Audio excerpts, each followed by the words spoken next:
For Creamer Media's Polity, I'm Thabi Madiba. Researcher and analyst Professor Raymond Suttner joins me to discuss the lessons from Mandela's leadership, Part 5. Welcome, Professor. Thank you. A lot of people have written books and columns about the late freedom icon Nelson Mandela to celebrate his centenary. So do you think enough has been done to celebrate his life, or is there anything that you feel South Africans are not doing? Well, what I feel is a lot of celebration. It's bring food parcels, bring candles, bring toiletry kits, and all these sorts of things. But what is done insufficiently is to examine exactly what it is that we admire in Nelson Mandela. What are the qualities? And I think there's too much of this, our global icon, this giant of our struggle, all these things, these words don't tell us what the qualities were. And I think we need to spend how we would best honor Nelson Mandela would be if we were to debate and discuss what the meanings of his life are. And in your last column of series of Nelson Mandela, you talk about his qualities. You said that Mandela was a good listener and respected every human being. So can you tell us from your personal experience as having worked with Mandela during your time in the ANC, how was it working with him?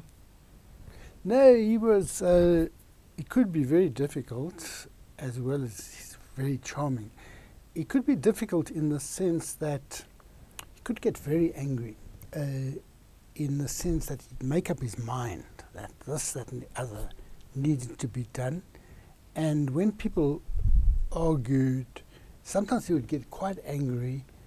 But what was very good about him, and he get angry with me, among others, what was very nice about him is that he never bore grudges. You would see him afterwards and everything was, there was no problem. But if he felt strongly about something, he was like a boxer, he'd pummel you, and, but also he's very obstinate. Sisulu says when they were in jail and the warders said that people must run, he says they didn't understand. Nelson is a very stubborn man, and he just walked very, very slowly till the warders had to beg him to walk faster. And he was very interested in people as human beings. He would be interested in your relationships. When I got married, we didn't invite him to the wedding because I thought, man is very busy. What I want to go and burden him with another invitation and embarrass him if he's got too much work. And there we are in the rural areas of Eastern Cape, Chingeni near Kofinvaba, and a helicopter comes down with Madiba. He came uninvited, And what was typical of him, when he came down, someone's hut got blown over. And he immediately gets up and he goes over and he says, look, I want to compensate you for your hut. And this man says, no, Mr. President, it's fine. Like, I think the man thought it was an honor to have his hut blown over by Mandela. No, Mr. President, it's fine. And he was, he could be he also, like that, he had his sense that he couldn't do what he liked. If he did something that harmed someone, he was very careful to remedy it.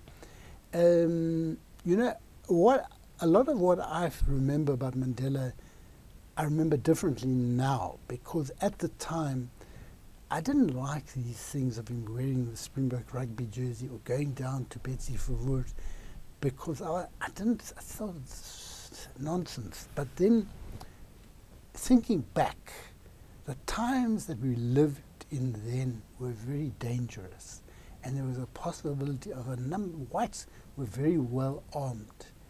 And what he was doing was trying to reassure them that the things that they held dear, like the Springbok rugby team, that he would link himself with that.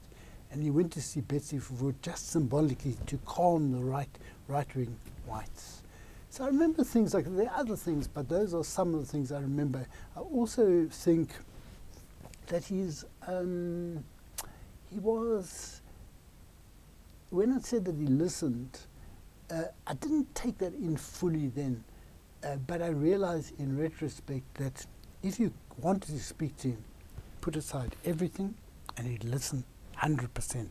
There was no such thing as, I am your president and, you know, can half listen. Very attentive, wanted to know everything. And you stated that listening is also important in developing a political vision. So do you think our government lacks the quality of listening to people? Yes, I don't think they're listening. I mean, what is happening in when the president runs down to King Zwelithini, one asks, is he not listening to what the people who are ground down paying leases in Ingonyama Trust are saying, that he runs down there? To me, the thing of listening and vision is very important, because you can make all these things at policy forums or at panels of experts and those sorts of things, but what people themselves say will sometimes open your mind to something else. And I think the ANC claims now that it's trying to get in touch with the people, rebuild its activism and all of this. It smacks more of trying to get them to act as people who will canvass for elections.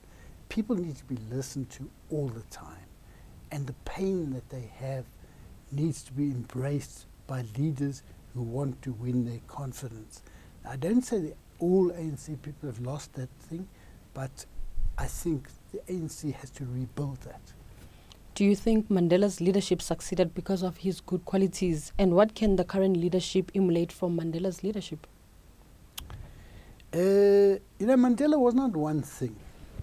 You know, when we talk about good qualities, when he was a young man, very often he was reprimanded because he used to be a bit impetuous and say things which were not mandated, which were not ANC policy. But he matured, as he says, in prison. But even before prison, he changed quite a lot. So one of the things I would say one must learn from Mandela is one is never a finished product. I think I said in the article that Mandela was not complacent. He never thought that there was nothing more for him to learn.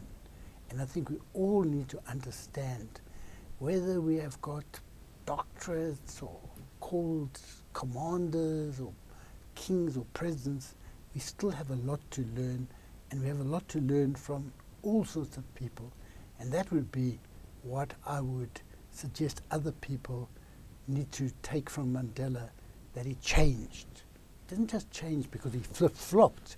He changed because he realized that there was a need to change in order to be responsive to the democratic needs of the people. And lastly, can you explain to the people that did not understand the conditions which Mandela emerged from prison, as many people think that he romanticized the reconciliation? Well, you know, people who are not around then don't know that about 3 days before the election, a bomb went off in Jeppe Street.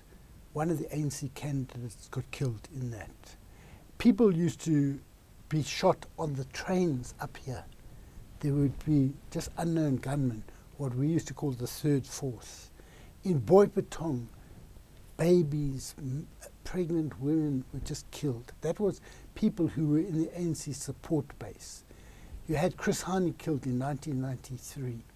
It was an atmosphere which was a powder keg, where it was very, very important to have elections, but there was a danger that the government could be overthrown, because lots of whites have worked on the mines, they have lots of dynamite, lots of whites have got guns, not just one gun, lots of guns.